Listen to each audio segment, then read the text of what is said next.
My girlfriend said, "You're pathetic for checking up on me." When I asked why she was 3 hours late, I said, "You're right," and hired a private investigator instead.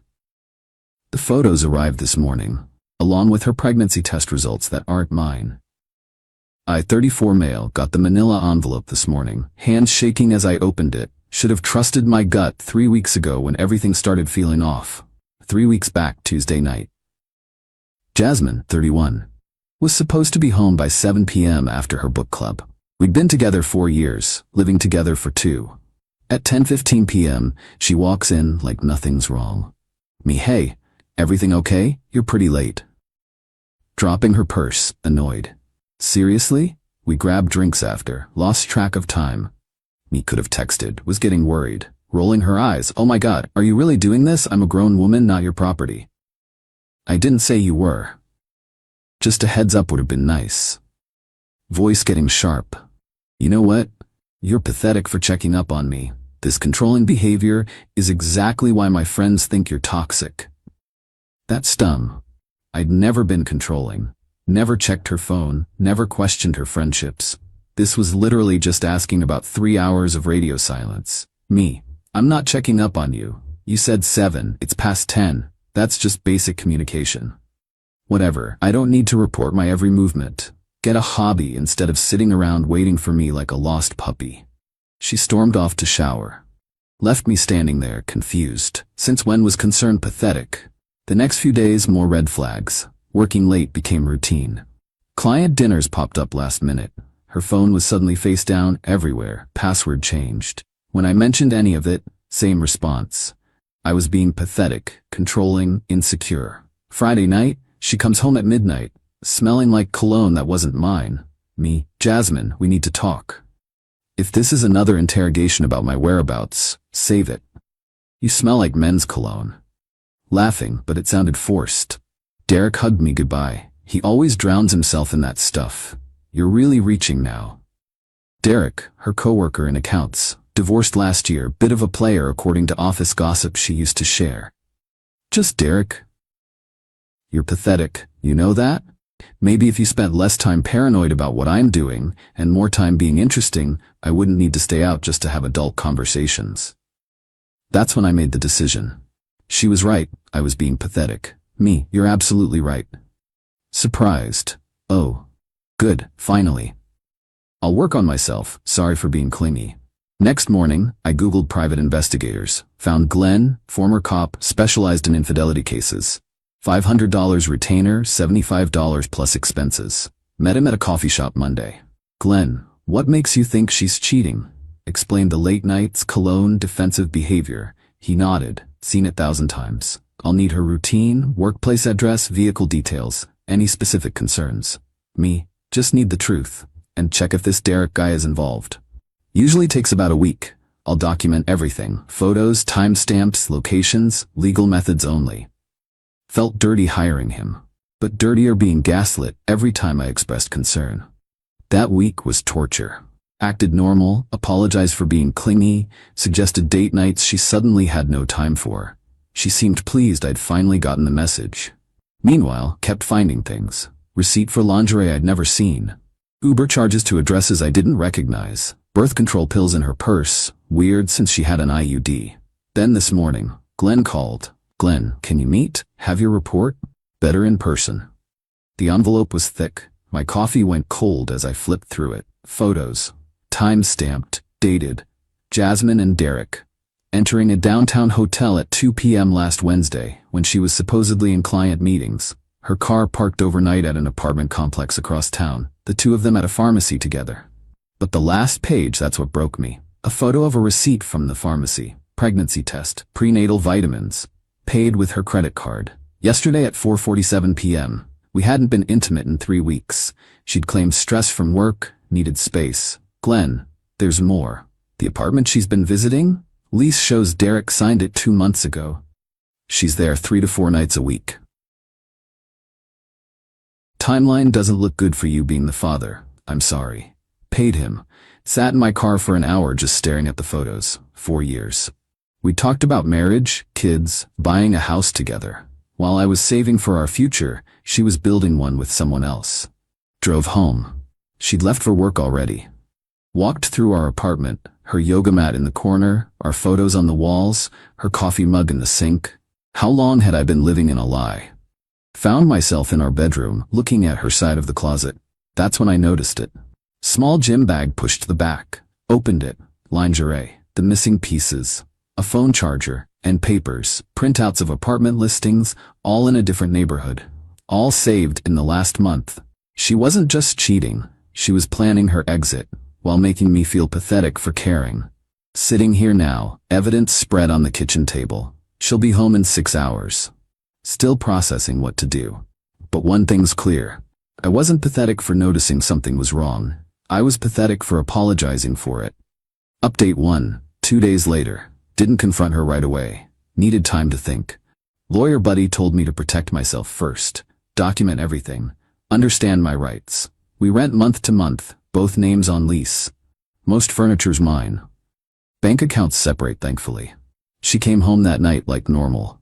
Kissed my cheek, made small talk about her day. I played along, watching her lie effortlessly. She even suggested we try that new sushi place this weekend. Future planning while pregnant with another man's child.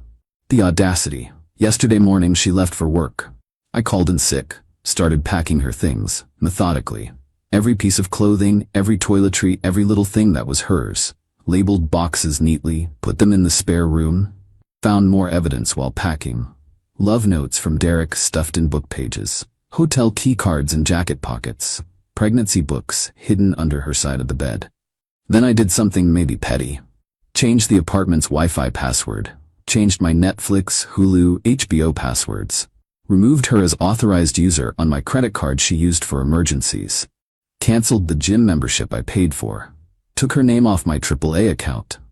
Small things, but things she took for granted.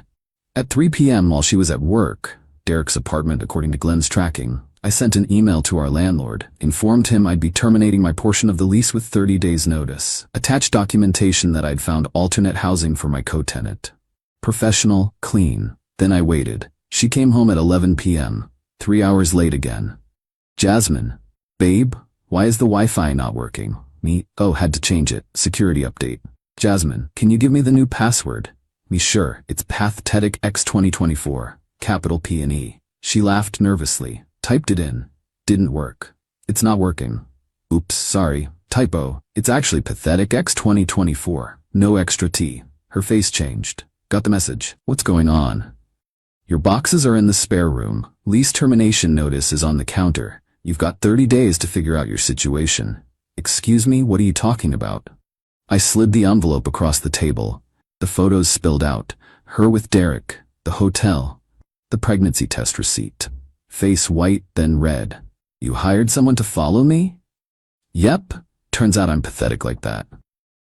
This is illegal. Stalking. Invasion of privacy. All legal, public places, no expectation of privacy. Check with a lawyer if you want. She scrambled through the photos, stopped at the pregnancy test receipt. This isn't, you don't understand. I understand we haven't had sex in 3 weeks. I understand you're pregnant. Math's pretty simple. Tears starting. It's not Derek's. Cool, still not mine though. We can work through this. Couples therapy, it was a mistake. Which part? The cheating, the pregnancy, the gaslighting, the apartment hunting behind my back? Her face went from sad to angry. The mask dropped. Jasmine, you know what? Fine. You want to be like this? I never loved you anyway. You're boring. Derek's twice the man you are. At least he doesn't need to hire people to spy because he's too pathetic to trust his girlfriend. Me, ex-girlfriend. And I didn't trust you. That's why I hired Glenn. Turns out I was right. You're throwing away 4 years. Me, no, you did that. I'm just taking out the trash. She grabbed her phone, started texting furiously. Probably Derek.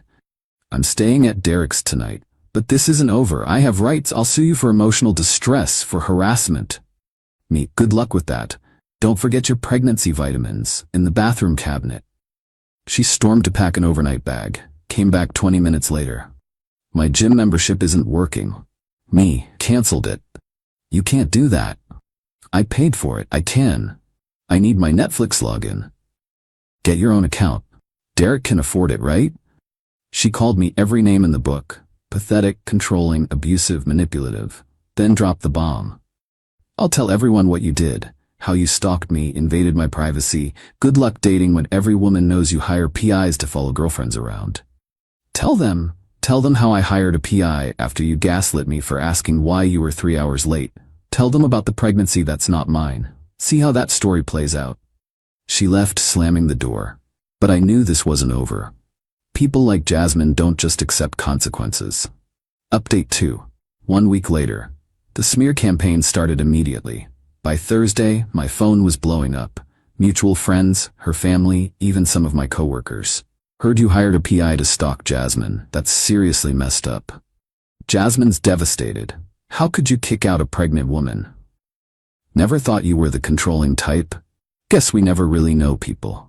She'd crafted quite the narrative. Poor pregnant woman kicked out by paranoid, controlling boyfriend who hired someone to stalk her. Zero mention of Derek, the cheating, or that the baby wasn't mine. Instead of defending myself individually, I took a different approach.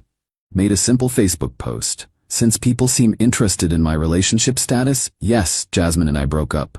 Yes, I hired a PI after being repeatedly gaslit about her whereabouts. Yes, she's pregnant. No, it's not mine. We hadn't been intimate in the time frame. Yes, she was having an affair with her coworker Derek. I have receipts, literally. Anyone who wants to judge without facts is welcome to unfriend me. Moving forward with my life." Attached one photo, the pharmacy receipt for the pregnancy test, with the date clearly visible. The tide turned quickly. People who'd attacked me started asking questions. Her story began falling apart. But Jasmine doubled down. Friday afternoon, I get a call from building management. "Manager, Mr. Thompson, we received a concerning complaint. Ms. Williams claims you've been harassing her, preventing her from accessing her legal residence." Me, I gave her 30 days notice as allowed by our lease agreement. She's free to access the apartment when I'm not home, as communicated in writing. She also claims you've stolen her belongings? Everything she owns is packed in labeled boxes in the spare room. I have photos proving nothing was discarded or damaged. Would you like to see them? Sighs. "This is messy. Can you both just work it out?" I've been trying to end things cleanly. She's the one creating drama. That evening she showed up with Derek and her sister Lauren. Didn't knock, used her key. "You need to stop this vendetta against my sister." "Vendetta? I'm just moving on. She can get her stuff anytime." Trying to look tough. "Listen man, what you did with the PI was out of line. Me Derek, you're literally the guy she cheated with. You don't get to lecture me about lines. It's not like that. We're in love, you should respect that." "Cool, respect that this is still my apartment for 3 more weeks. Get the boxes and go." "I need time to find a place. You can't just throw me out. You've been apartment hunting for a month, found those printouts in your gym bag. Besides, Derek has a nice place. Glenn took photos of it." Derek's face changed. Guess he wasn't ready for cohabitation. We haven't discussed. I mean, temporarily maybe." Jasmine turned on him. "Temporarily? I'm carrying your child." Awkward silence. Lauren looked between them, pieces clicking together. "Wait, what? You said the baby was Ryan's and he was abandoning you." Lauren, "Not now." "Oh, she didn't mention Derek? The affair? The pregnancy test from last week that can't possibly be mine since we haven't been together in 3 weeks? Lauren stared at her sister. The betrayal on her face was something. "Jas, you lied to me? To Mom? To everyone?" "Jasmine, it's complicated. Ryan was emotionally absent. Derek understood me. Me, I was emotionally absent because you kept calling me pathetic for caring about you." They argued among themselves for 10 minutes. Derek trying to leave, Jasmine demanding commitment, Lauren calling her sister out on her lies. Better than cable. Finally got them to take some boxes and leave. But Saturday morning brought new drama. Woke up to texts from my boss. Screenshots of emails he'd received. From Jasmine. "Dear Mr. Peterson, I felt obligated to inform you about your employee Ryan Thompson's concerning behavior. He hired a private investigator to stalk me, has been harassing me and displaying signs of severe paranoia and control issues. As someone who experienced his abuse, I'm worried about him having access to company resources and potentially targeting other women. I have documentation of his stalking and harassment if needed. My boss knows me well. His response? Ryan, call me when you can. Also, please forward any documentation about this situation. This seems like potential defamation. Called him, explained everything, sent him the PI report, the receipt, screenshots of her gaslighting texts. He was pissed, not at me, at her. Boss, she's trying to get you fired after cheating on you? Me? Apparently I'm not suffering enough consequences for catching her. Boss, forward everything to HR. We need a paper trail, and consider a restraining order. This is escalation. He was right. She'd crossed from personal attacks to trying to destroy my livelihood. Time to lawyer up properly. Final update. 3 weeks later. Got a lawyer. Sent Jasmine a cease and desist letter. Stop contacting my employer, stop defaming me online, or face legal action. The letter also clarified she had 2 weeks left to retrieve her belongings before they'd be considered abandoned. Her response? Posted on social media about being silenced by my abuser's lawyers. Tagged my company. Big mistake. My company's legal department doesn't play. They sent their own letter threatening action for defamation and tortious interference with business relations. Suddenly, all her posts disappeared. But the real karma came from Derek. Turns out when Jasmine showed up with boxes expecting to move in, he panicked. He liked the affair, not the responsibility. Told her he needed space to process everything. According to the grapevine, she lost it. Showed up at his work, pregnant and crying, demanding he take responsibility. His work, where his ex-wife is also employed. In accounting. Drama explosion. Derek's ex apparently sent Jasmine a message, "Welcome to the club." He did the same thing to me. Good luck getting child support. Plot twist. Derek had a vasectomy after his divorce. Never told Jasmine. When he finally admitted it, she had to come clean. The baby was actually her ex-FFWB Terrell's from a one-time mistake 6 weeks ago when she was confused about our relationship. She'd been playing everyone. Me, Derek, probably Terrell too. Last week she came for her final boxes. Alone. No more bravado. Jasmine, quiet. I know you hate me. Me, I don't hate you. I nothing you. I messed everything up. Yep. Derek dumped me. Terrell wants a paternity test before he'll talk. My sister won't speak to me. I have to move back with my parents. Okay. That's it? Okay. No gloating? What do you want me to say? You created the situation. You cheated, lied, got pregnant by someone else, tried to destroy my reputation and career. Now you're facing consequences. That's just life. She loaded her car in silence. Before leaving, one last attempt. We could have worked through this if you hadn't hired that investigator. If I hadn't hired Glenn, you'd still be lying to me, still be cheating, still be planning your exit while calling me pathetic. The investigator didn't cause this. Your choices did. You're really just gonna let me leave? Pregnant and alone? You're not alone. You have parents. You have Terrell, potentially. You have options. They're just not the ones you wanted. She left. Haven't heard from her since. Aftermath. Kept the apartment. Renewed lease in just my name. Work situation resolved. Boss actually praised how I handled it. Dating again, slowly. Very upfront about boundaries now. Glenn the PI sent a thank you card. Apparently I gave him the most drama-free case he'd had all year. The mutual friends sorted themselves out. The real ones reached out after learning the truth. The others who still think I'm the villain? No loss there. Looking back, the signs were there. The contempt, the gaslighting, the entitlement. But when you're in it, you rationalize. You doubt yourself. Especially when they're telling you you're pathetic for having normal concerns. Jasmine thought she could have everything. Me as the stable backup. Derek as the exciting affair. Terrell as the oops, and her reputation intact. When it all came crashing down, she tried to destroy me rather than face accountability. But here's the thing about hiring a PI when someone calls you pathetic for caring. It's not about revenge. It's about reality. I needed to know I wasn't crazy, that my instincts were right. That investment saved me from who knows how many more months or years of manipulation. Sometimes the best response to gaslighting isn't therapy or communication. Sometimes it's just cold, hard evidence and the backbone to act on it. She was right about one thing, though. I was pathetic. Pathetic for ignoring red flags, for apologizing when she was the one lying, for trying to save a relationship that existed only in my head. Not anymore. These days, when someone shows me who they are, I believe them the first time. And I sure as hell don't apologize for having standards. To anyone dealing with similar situations, trust your gut. Don't let someone make you feel crazy for having normal expectations. And if they call you pathetic for caring, maybe it's time to care about yourself instead.